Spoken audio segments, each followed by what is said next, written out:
আপনার ভালো দেখতে পারেন এরকম বহু লোক আছে না? এই হিংসা করলে অনেক সময় বদনজর লাগে, বদনজর। আপনার ভালো কিছু হতে আরেকজনের জ্বালা পড়া শুরু হয়েছে, এর কারণে অনেক সময় মানুষ ক্ষতিগ্রস্ত হয়। বহুবার এই সূরা পড়ে তৎক্ষণাৎ একেবারে পড়ার সাথে সাথে আমি কার্যকরিতা আমার চোখে বহুবার দেখেছি, আলহামদুলিল্লাহ।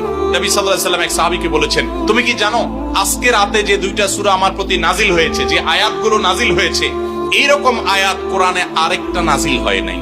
আমার বাসা বাচ্চার কোনো অসুবিধা হলে মাঝে মধ্যে আমার মিসেস বলতেন যে একটু দোয়া পড়ে খু দাও তো। আমি আমার মিসেসকে সাথে সাথে বলি, কেন, তুমি দিলে কি সমস্যা? অনেক সময় বাচ্চাকে নিয়ে আসেন, হুজুর একটু তাকে দোয়া পড়ে ফু দিয়ে দেন, একটু পানি পড়ে দেন। আমরা কি দোয়া পড়ি আজকে সেটা আমি আপনাদের সামনে ফ্ল্যাশ করে দিলাম, জানিয়ে দিলাম।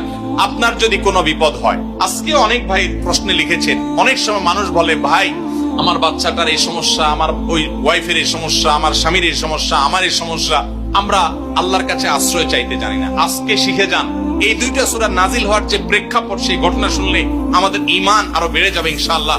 নবী সাল্লাল্লাহু আলাইহি ওয়াসাল্লাম একবার অসুস্থ হয়ে পড়েছেন এবং অসুস্থতাটা এত মারাত্মক ছিল যে আমাদের আয়েশা রাদিয়াল্লাহু আনহা বলেছেন, অনেক কাজ তিনি করেন নাই অথচ তিনি বলতেন তিনি করেছেন, মানে তার মনে হতো তিনি করেছেন। আবার অনেক কাজ তিনি করেছেন তিনি ভুলে যেতেন, মানে এরকম একটা অবস্থা তার তৈরি হয়েছে যে স্বাভাবিক না অস্বাভাবিক, আমাদের অনেকের হয়। তখন নবী সাল্লাল্লাহু আলাইহি ওয়াসাল্লাম বিভিন্ন তখনকার যে চিকিৎসক ছিল তাদের সহযোগিতা নিয়েছেন, বিভিন্ন ট্রিটমেন্ট করেছেন, কিন্তু কোনোভাবে কোনো কাজ হচ্ছিল না। আল্লাহ রাব্বুল আলামিন তার নবী সাল্লাল্লাহু আলাইহি ওয়াসাল্লামের চিকিৎসার জন্য দুইজন ফেরেশতা পাঠিয়েছেন। তাদের একজন ফেরেশতা নবী সাল্লাল্লাহু আলাইহি ওয়াসাল্লাম স্বপ্নে দেখছেন যে একজন ফেরেশতা তার মাথার কাছে এসে দাঁড়িয়েছে নবী সাল্লাল্লাহু আলাইহি ওয়াসাল্লামের, আরেকজন ফেরেশতা নবী করিম সাল্লাল্লাহু আলাইহি ওয়াসাল্লামের পায়ের কাছে এসে দাঁড়িয়েছে। মাথার কাছে যে ফেরেশতা দাঁড়িয়েছে, ওই ফেরেশতা পায়ের কাছে থাকা ফেরেশতাকে জিজ্ঞাসা করছিলেন যে এই লোকটার কি হয়েছে, অর্থাৎ নবী সাল্লাল্লাহু আলাইহি ওয়াসাল্লামের কি হয়েছে। তখন পায়ের কাছে থাকা ফেরেশতা খুব মনোযোগ সহকারে শুনেন, পায়ের কাছে যে ফেরেশতা দাঁড়ায় ছিলেন উনি বলতেছেন, ওনাকে, অর্থাৎ আমাদের নবী সাল্লাল্লাহু আলাইহি ওয়াসাল্লামের কথা বলছেন, ওনাকে জাদু করেছে। পায়ের কাছে থাকা ফেরেশতা এটা বলার পর মাথার কাছে থাকা ফেরেশতা আবার জিজ্ঞাসা করলেন, কে জাদু করেছে? পায়ের কাছে থাকা ফেরেশতা তার নামও বলেছে, লাবিদ ইবনে আসাম নামে এক ইহুদি, উপর দিয়া মুনাফিক মুসলমান সাজছে, আসলে সে ইহুদি, সে জাদু করছে নবী সাল্লাল্লাহু আলাইহি ওয়াসাল্লাম। এটা বলার পর আবার মাথার কাছে ফেরেশতা জিজ্ঞাসা করলেন, জাদুটা কোথায় আছে, কিভাবে করেছে? তখন বলা হলো যে চুলে জাদু করেছে, জাদুর মন্ত্র পড়ে চুলে গিরা দিয়েছে, গিরা দিয়ে জাদু করেছে। এরপর আবার মাথার কাছে ফেরেশতা জিজ্ঞাসা করলেন, জাদুটা কোথায়, জাদুর সেই সুতাটা, সেই ইয়েটা কোথায় রাখা আছে? তখন পায়ের কাছে থাকা ফেরেশতা, এগুলো আল্লাহর পক্ষ থেকে ওহী নিয়ে আসছেন, ওনারা জানেন, আল্লাহ ওহীর মাধ্যমে তাদের জানিয়েছেন। তো তারা বললেন যে, তিনি বললেন যে সেটা অমুক কূপের নিচে, পাথরের নিচে চাপা দিয়ে রাখা আছে। নবী করিম সাল্লাল্লাহু আলাইহি ওয়াসাল্লামের স্বপ্ন শেষ হওয়ার পর উনি আমাদের আয়েশাকে সবাইকে বললেন এই অবস্থা। এরপর তিনি সেই সুতা তুলে আনলেন, সুতা তুলে এনে সেটা যখন ধ্বংস করলেন, গিরা খোলার ব্যবস্থা করলেন, সেই চুল, তখন দেখা গেল নবী সাল্লাল্লাহু আলাইহি ওয়াসাল্লামকে আল্লাহ তাআলা অলৌকিক ভাবে সাথে সাথে সুস্থ করে দিয়েছে। আপনি কোন আলিমের কাছ থেকে দোয়া দুরূদ পড়িয়ে নিতে পারেন, পানি পড়া নিতে পারেন, তেল পড়া নিতে পারেন, শরীরে ফু দিয়ে নিতে পারেন, এগুলো জায়েজ। রুকিয়া, ঝাড়ফুঁক বলে এগুলোকে, কোরআন আয়াত দিয়ে এগুলো করলে অসুবিধা নেই ঝাড়ফুঁক করা।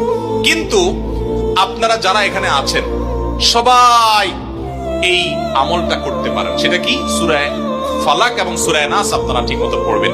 দেখেন আপনার বাচ্চার কোনো অসুবিধা হয়েছে, আপনি নিজে পড়বেন। কোনো হুজুরি দিয়ে করাতে পারলে ভালো। রাত 10টা বাজে বাচ্চা হঠাৎ কান্নাকাটি শুরু করছে, অস্বাভাবিক, আপনার কাছে মনে হচ্ছে অস্বাভাবিক কিছু, তো আপনি সূরা ইখলাস, সূরা ফালাক, সূরা নাস 3 বার পড়ে বাচ্চাকে ফু দেন। যদি আল্লাহর প্রতি ইয়াকিন থাকে আপনার, আল্লাহর শপথ করে বলছি, আমি নিজে আমার জীবনে বহুবার এই 3 সূরা পড়ে তৎক্ষণাৎ একেবারে পড়ার সাথে সাথে আমি কার্যকরিতা আমার চোখে বহুবার দেখেছি, আলহামদুলিল্লাহ। অতএব আপনি যদি ইয়াকিনের সাথে সূরা ফালাক, সূরা নাস, বিশেষ করে এই দুইটা সূরা আর সূরা ইখলাস সহ পড়তে পারলে আরো ভালো, তিনটা সূরা যদি আপনি পড়ে বাচ্চাকে ফু দেন, নিজের শরীরে ফু দেন। নবী করিম সাল্লাল্লাহু আলাইহি ওয়াসাল্লাম সূরা ফালাক, সূরা নাস এই দুইটা সূরা পড়ে নিজের শরীরে প্রায় ফু দিতেন, আমাদের আয়েশা রাদিয়াল্লাহু আনহা বর্ণনা করেছেন। এইজন্য এই দুইটা সূরা আমাদের পড়া উচিত। সেই সাথে নবী সাল্লাল্লাহু আলাইহি ওয়াসাল্লাম এক সাহাবীকে বলেছেন, তুমি কি জানো আজকে রাতে যে দুইটা সূরা আমার প্রতি নাজিল হয়েছে, যে আয়াতগুলো নাজিল হয়েছে, এইরকম আয়াত কোরআনে আরেকটা নাজিল হয় নাই। গোটা কোরআনে অন্য কোন সূরা, অন্য কোন আয়াত এরকম না, এগুলোর সমকক্ষ না। এরকম বিশেষ ফজিলতপূর্ণ আয়াতগুলো, অর্থাৎ সূরা ফালাক, সূরা নাস আজকে রাতে নাজিল হয়েছে, নবী সাল্লাল্লাহু আলাইহি ওয়াসাল্লাম এক সাহাবীকে বলেছেন। এবং নবী সাল্লাল্লাহু আলাইহি ওয়াসাল্লাম মাঝে মধ্যে এই সূরাগুলো দিয়ে ইমামতি করতেন, নামাজে পাঠ করতেন। আমাদের আয়েশা বলেছেন, তিনি এগুলো পড়ে নিজের প্রতি নিজে ফু দিতেন, নিজেকে রক্ষা করার চেষ্টা করতেন। এই জন্য এই সূরাকে বলা হয় সূরা ফালাক, সূরা নাসকে বলা হয় মুআওয়াযাতান। যেই কোনো সুবিধায় ইয়াকিন পরিপূর্ণভাবে রেখে আপনার সাধারণ অসুস্থতা হলে অবশ্যই আপনি ট্রিটমেন্ট গ্রহণ করবেন। নবী সাল্লাল্লাহু আলাইহি ওয়াসাল্লাম নির্দেশ করেছেন, তাদাও, তোমরা চিকিৎসা গ্রহণ করো, অসুখ হলে ডাক্তারের কাছে যাও, চিকিৎসা গ্রহণ করো। ফাইনাল্লাহা মা খালাকা দাআন ইল্লা খালাকা লাহু দাওয়া।